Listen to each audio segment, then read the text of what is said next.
Welcome to another episode of Banking Transformed, the podcast that dives deep into the trends, innovations, and strategies shaping the future of banking. I'm your host, Jim Marous, owner and CEO of the Digital Banking Report and co-publisher of the Financial Brand.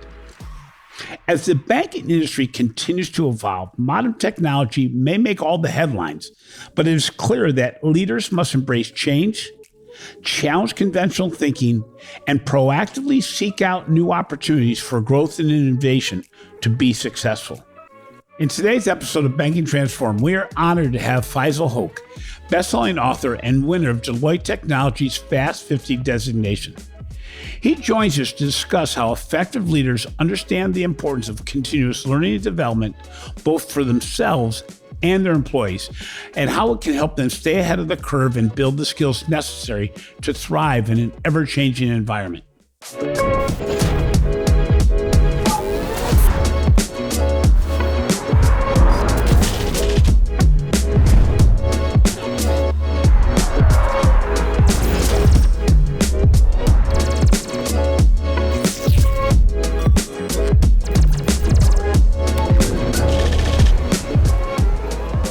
In an era of massive change and digital transformation, effective leaders distinguish themselves by possessing a unique set of qualities and strategies that enable them to navigate the complexity, drive innovation, and inspire their teams. These leaders are visionary, anticipating future trends and proactively preparing their organization to adapt and thrive in the face of disruption. So Faisal, could you provide a little backgrounder on your career path as well as an overview of your perspective of what makes an organization successful today? Sure. Look, I started out in Fortune 500 company, then I became an entrepreneur, then I became a author, and over the last 25, close to 30 years, I have dealt with some of the most complicated and largest organizations in the world, whether that's Pepsi or whether that's Chase Manhattan Bank or whether it's the U.S. Department of Defense. I've seen a gamut of organizations, and I've been helping them to innovate, helping them to transform, and I obviously build technology that provides some of these services. So I've seen a wide variety of complex organization that succeeds and fails repeatedly. The minute you succeed, then you fail, and then the minute you overcome your failure, you just go through this. Transformation is never a destination; it's an ongoing journey. And it requires more than just technology and just momentary focus. It requires a long haul, and leadership management and culture plays the biggest role in it. It's interesting. In your book, Lift, you discuss the importance of leadership in business transformation. We even discussed this before the podcast started that, we can talk about technology, we can talk about data, AI, we can talk about all these things. But leadership is really the key that makes it so that an organization seems to effectively deploy these technologies or inspires their institution, their organization, their internal employees. So what are some of the key characteristics of a future-ready leader? Yeah, look, organization, if you look at inside an organization and outside an organization, it's a very complex environment because of geopolitics, economic environment, technology, the changing workforce, et cetera, right? And the subject matters are getting more and more granular and very specific, and so as a leader who are navigating an organization, they can't know everything, right? So what they have to do is really get the most out of the people that are inside their organization and outside of their organization, right? What that means is that you have to have that transformational element in you that allows you to create the vision, that allows you to communicate the vision and rally people within the organization and outside of the organization to be behind what you're trying to execute, right? So that that's the fundamental role of a leader. And when a leader cannot influence and inspire with a very clear vision and a mission statement, and then establishes the processes to make that happen, that's when they become obsolete and that's when they become unsuccessful. It's not like how it used to be when I started out in my career, or when you started out in career, that things just you can float around for months and years and see what happens. Things Yeah. changes here, 30 days, 60 days, 90 days. Well, it's interesting, and maybe I'm oversimplifying it, but back when I was a leader in a financial institution and in other organizations I worked for, it had a lot to do with managing things. What is the biggest change that you've seen in the distinguishing characteristics of an effective leader today compared to what it took to be a leader before? Or put differently, what's the major gap between leaders today and what they need to become versus where they are? Sure. Let's start with people aspect of it first, right? So if you look at, there's a generational shift going on in terms of resources, right? And the attitude and the opportunity and what motivates the new generation resources are very different than what used to be when you were there or when I was there, where opportunities were limited and people stayed in the same organization for years and years and whatnot, right? So what that means is that if you're not a learning leader and if you're not a learning organization and if you're not adapting to recruit this new generation talent pool and kind of align your vision with their motivation, then you don't have the right set of resources that will allow you to do something, right? And it all starts with that resource, meaning the talent pool. If you don't have the right talent, you cannot succeed, right? And even when you recruit the right talent, you have to kind of be very empathetical in terms of what their motivation is and connect the dot between your goals and objective and their motivation, what they're trying to achieve on a personal level. And when those two things comes together, that's when magic happens. In the past, what used to be the case is that used to be very command control kind of a leadership style where you say, okay, well, here's our goal. This is what we're going to do in next 90 days and 60 days, 6 months or a year or whatever. And if you don't meet them, you're going to get fired. And this is my way and highway. Well, today, I mean, the research will just go to the next shop, right? And you don't even have Right. to leave your home, many cases, to get a new job. So the competition for the right talent and furthermore, to get the best out of the talent is very different. So the leadership falls back on, influence. It falls back on inspiration. It falls back on empathetical way to motivate them that allows you to communicate your vision to where they are and how they add value to the right mission statement or right vision statement. So it's interesting. A leader's been successful for years, and let's take banking for an example, and they've done everything right.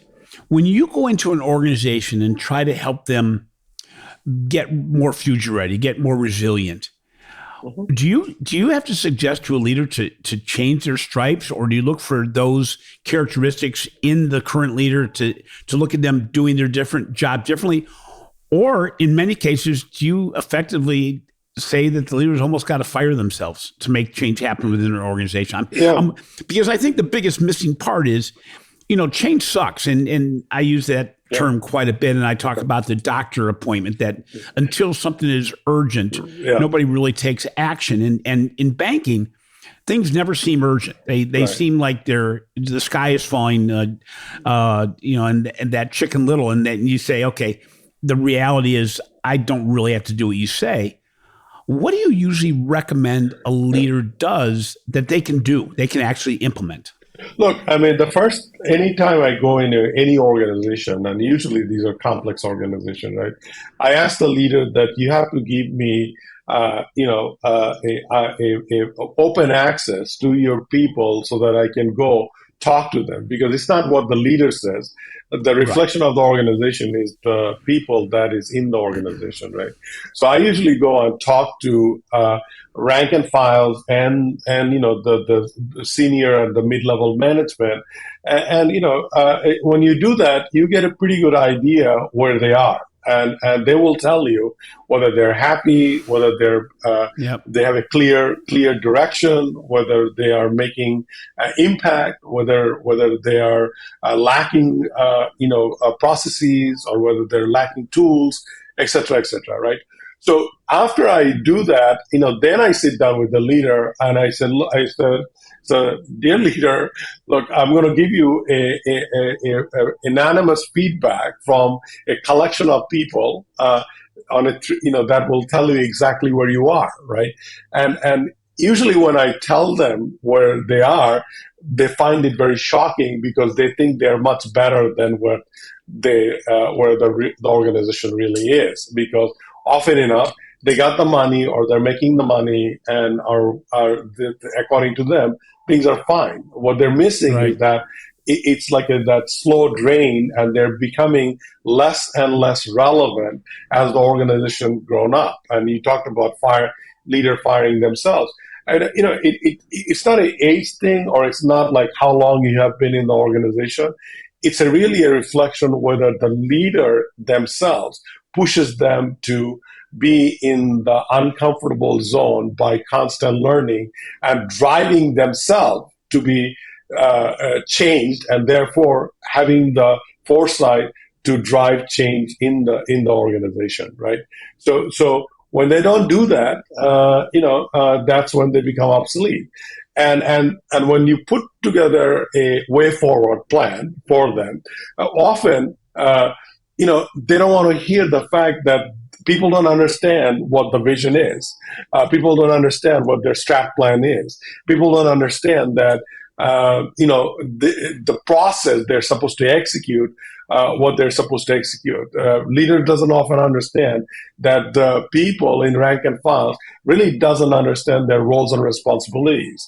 They don't understand that they can be creative and they can be innovative, that their voices are being heard, right? These are like basic symptoms of a bad leadership practices, right? And based on that, then you can put together a path where I say, look, you're not going to get there because if you don't get this right, by the way, then you're never going to, because, change and transformation is not a one-time thing. It's very Right. cultural, right? So, there is this saying, leaders creates leader. I actually like to modify that, is that the right leader creates the processes that are constantly changing the culture and innovation and creativity, along with the things that are happening outside.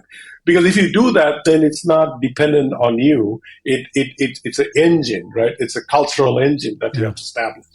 So It, when people, yeah, go ahead. Sorry.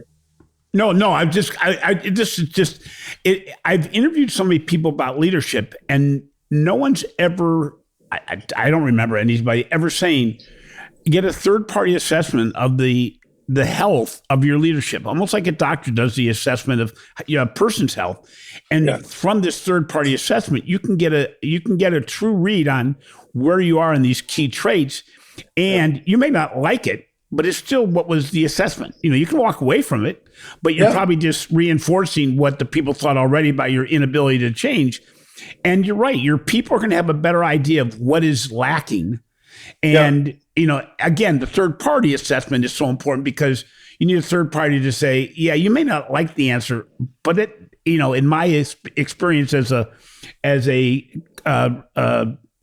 leader and a strategic assessor, I can tell you that, guess what? This is true. This is not just, people just ranting. This is a true element of what's going to determine your success as an organization. It's so fundamental and it makes so much sense. But, so many organizations ask me, okay, so how do I know what I have to change? Well, measure. Yeah. Right.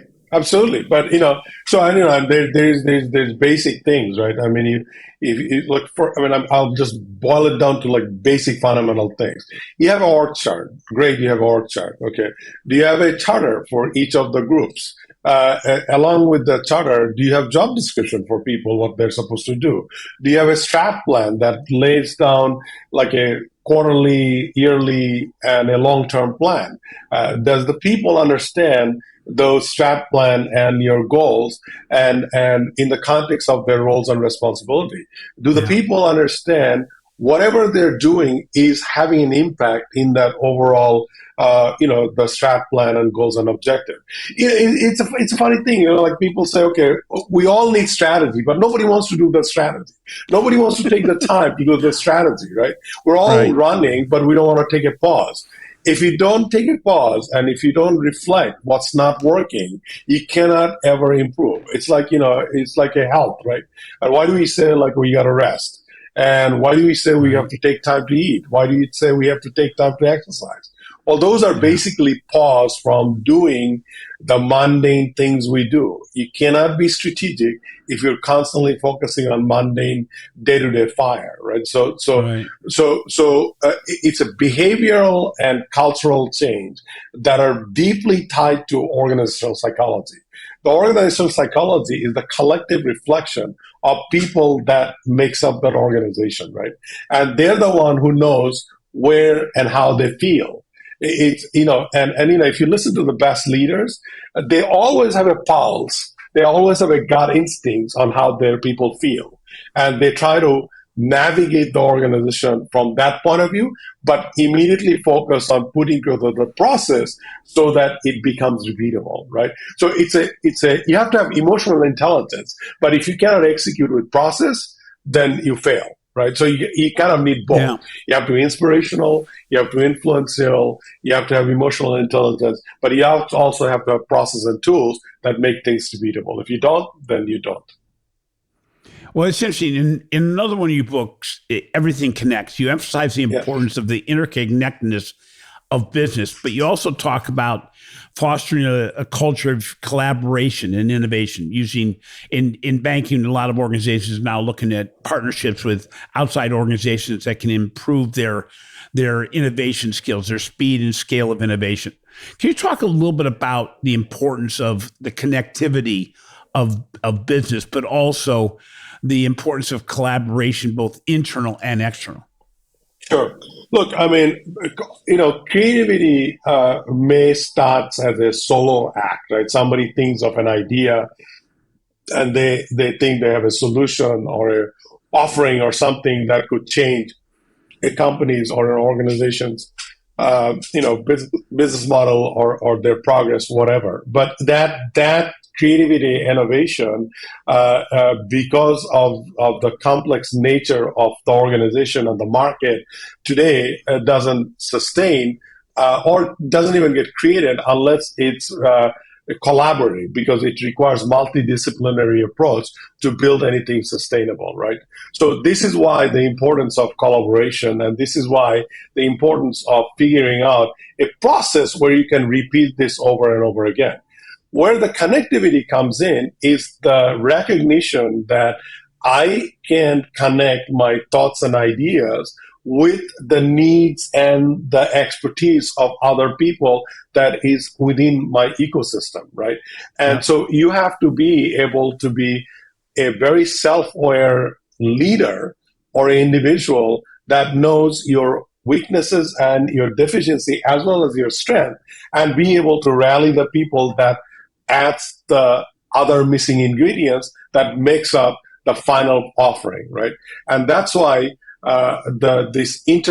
knowing yourself in terms of what you bring to the table and knowing what's outside of you, being able to connect those two dots and have a process to materialize it and monetize it is where innovation becomes sustainable and long-term. It's interesting. We've talked about it quite a bit lately on our podcast that it's an advantage to admit to yourself that you're not the smartest person in the room, but to surround yourself with those who are smarter. We're seeing this more than ever in technology where you're really looking at digital transformation, you're realizing we can't build everything internally. The biggest and best companies are not building things internally anymore, because if they surround themselves with people who can build it better and faster, it's on them to continually change, as opposed to us having to take on more and more ourselves and thinking about how you keep up with what's current. These companies have to do that. That's their business model. And if you connect with the right organizations, then your skill set becomes, how do I bring these together, as opposed to I have them all in my own head. So, I mean, look, the fact is, the fact is that best talents, right? The best of the best of the talents doesn't work for you, because they either work as a independent, or they have their own companies, or they belong in some other companies, and they're highly specialized, right? So how do you tap into those if you're not collaborating and if you're not partnering with?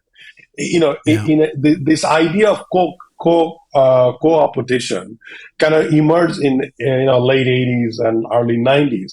But the fulfillment of that philosophy, co-opetition, is right now, because things gotten so very specialized. You cannot possibly know everything that you need to know, right? And so as a leader, your role is recognizing where and how to tap into those internal and external resource pool, and then leveraging them and listening to them to navigate. Because often enough, as the CEOs on the board, they think they know it all, and they don't want to listen to anybody else, right? But the best leaders sit back and listens more than reacts and does, right? The leader's job is orchestration, not playing the fiddle.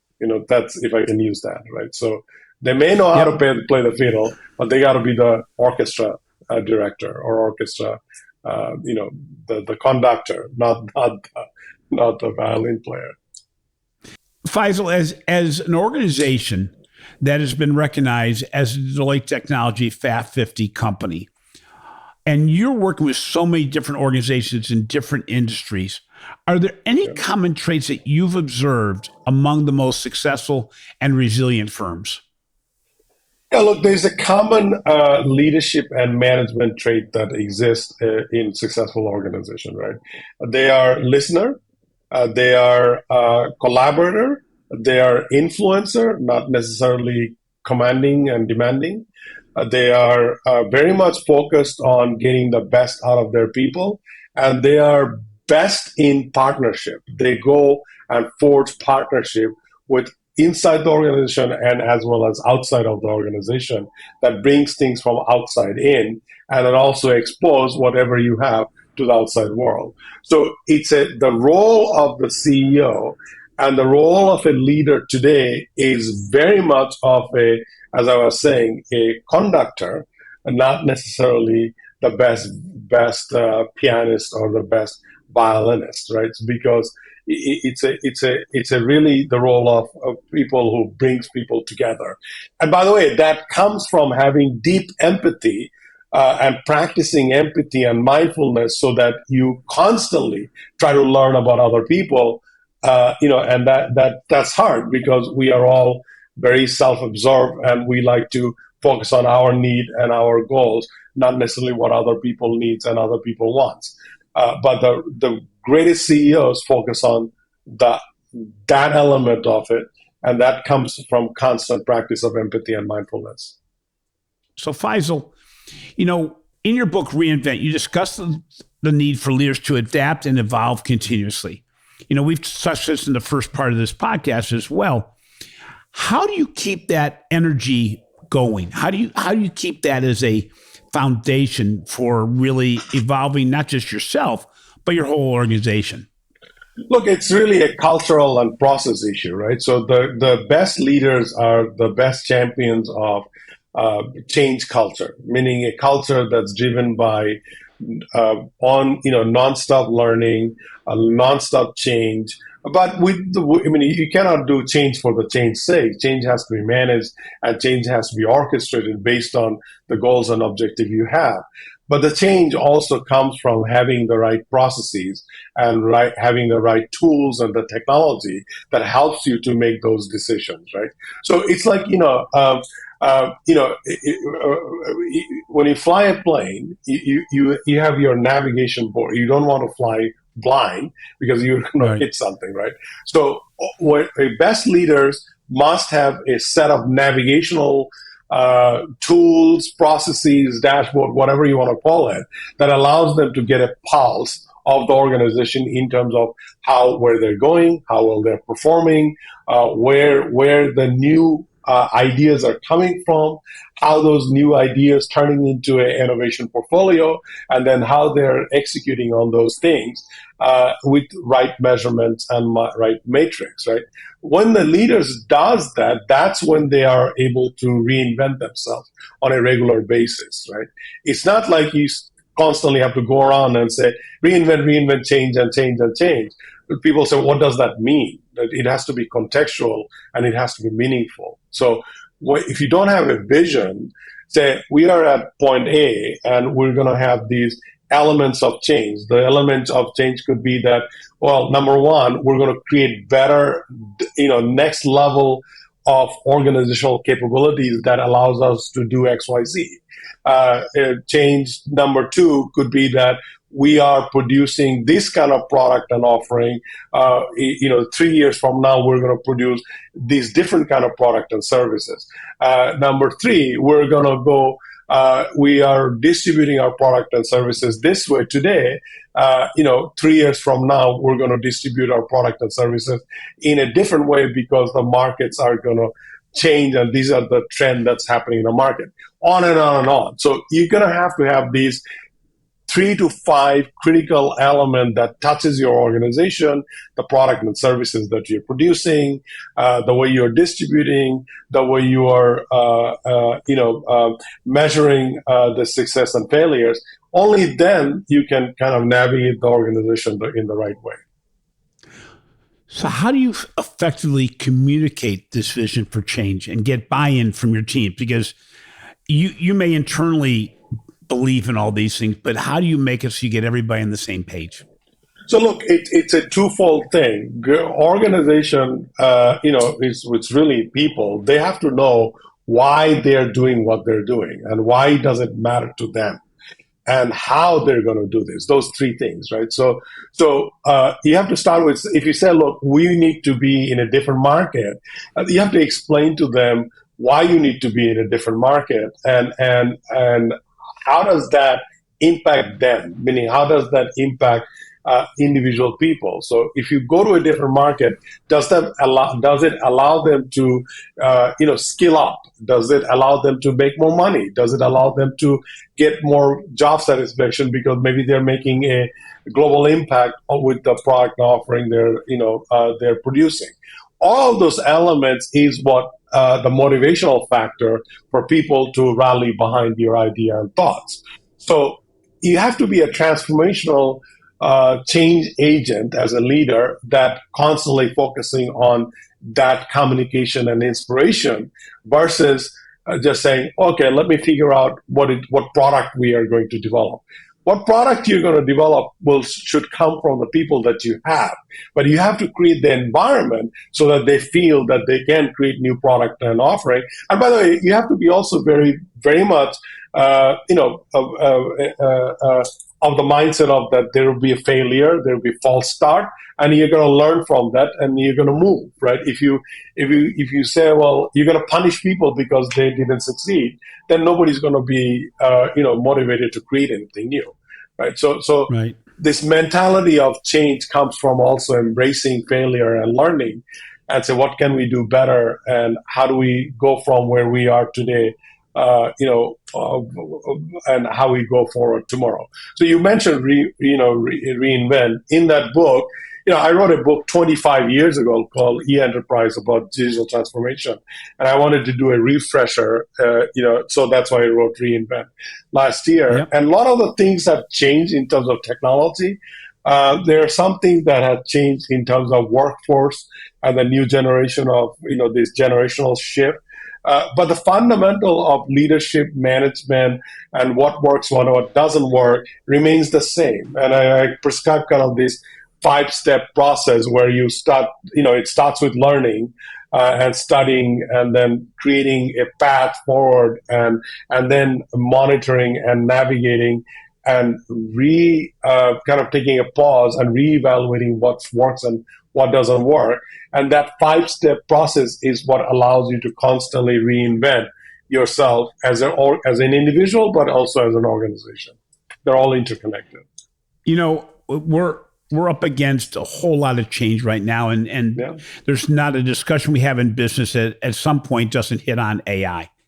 Yeah. Is AI and generative AI and the transformation of what's happening in technology and in measurement skills and everything, is that going to change what's expected of a leader? And how can a leader get prepared for a world that's going to be vastly different than it is today with the implementation of some of these new technologies? Yeah, so it's funny you're asking that question, Jim, because I'm currently working on a book on opportunity and governance of AI that will come out later this year or early part next year. And we're developing a framework, working with a bunch of researchers, but also from my actual work that I do with these customers. And one of the things that we argue that there's an enormous amount of opportunities, the art of possibilities with AI in every facet of the industry and every type of workers, whether you're a knowledge worker, whether you're in manufacturing, whether you're a medical doctor, whether you're a government employee, or whether you're a educator or a researcher. AI is going to change everything because of the fact that it has the enormous capability of taking vast amount of data and give it to you in an intelligent form, at a speed and computing power that we have never seen before. In a very fundamental level, that's what AI means. So what that means that if you're a doctor and you say, look, I've got a difficult patient, let's say I have a cancer patient, I want to know, what kind of possibilities are there. You will know that in minutes versus days and days and days of research. Or if you are a researcher, say, hey, I want to know the best practice. How do I improve an organization? You can do it very fast, right? So that's the opportunity. But the challenge is that you're also going to get, AI is, this data that you're getting, it's a garbage in, garbage out. So you have to kind of have the acumen to figure out what's real and what's not real, and act from that point of view, right? And you have to be very, there's a lot of conversation about ethical use of AI and the governance of AI, because you can easily manipulate a whole bunch of people and organization utilizing false data and false information, and all sort of other kind of network, bad actors that exist in the planet that can use AI for, coming from, if I put my defense industry hat, there's all kind of havoc that will happen, right? So the world as we know, as we work, how we play, how we govern, how we communicate, it's all going to change, right? And you're seeing this now, right? I mean, every day thing changes. The information you get, the way you communicate, the way you work, it's changing. So as a leader, you have to be very much conscious. If you're running an organization, you have to be very much conscious about what's the opportunity to do good, but also how do I govern it so that we are not falling in a trap. So you're misusing that power that will create all kind of bad element in the society as well as inside your organization, right? So and everybody has the opportunity to prepare for it. Well, it's interesting too, because I'm going to make a very broad statement, but leadership in the past was having the right answers. And with generative AI and some of the tools available now, it's going to be much more important to have the right questions. Because if a leadership doesn't always build from questioning, which gets back to being able to step back and let your teams and your collaborators and your outside providers be the smartest people in the room. It's the ability to ask those questions that's going to make AI and generative AI so much more powerful. And using AI as an educational tool themselves as leaders. I mean, it's interesting what I've seen in the last year the number of people in a room when I say, how many of you have played around with, toyed with, tested out generative AI or ChatGPT? And it was used to be around maybe a quarter. And now it's almost everybody in the room. And I think people are starting to realize the only way you can make a logical assessment of that tool is to play with it. And as soon as you play with it, as I'm sure you knew and I knew when it came out in November of 2022, is that, as you said, garbage in, garbage out. And you got better and better at asking the right questions to get the answers that you wanted, not the result maybe that you wanted, but to get the answers that are frameworked correctly. But if you don't ask the questions correctly, you aren't going to get the right answers. So it's interesting. So yeah, and look, we are talking about AI for the last 2 years because it's now gotten very consumerized in the sense of generative AI. But the existence of AI has been around for 30, 40, 50 years. Yeah. And it's been evolving, right? I mean, the phone you use or the Netflix show you use you see where they're telling you what to see, or, when you're using your GPS, there's element of, large language, there's element of cognitive reasoning and large language model and intelligent business rules that has been around forever and ever. It's just now very accessible. That's the opportunity, but that's also the danger. Faisal, thank you so much for being on the show today. I really appreciate your insights, and you really brought some new dynamics to what we've discussed with leaders and with employees of teams and how to build better leadership skills. And it the whole marketplace is changing and the skill sets needed to be successful are changing as well. But really appreciate your insights and good luck with your new book. And before we get off the line, how can people get your books on management skills and leadership skills? So two things.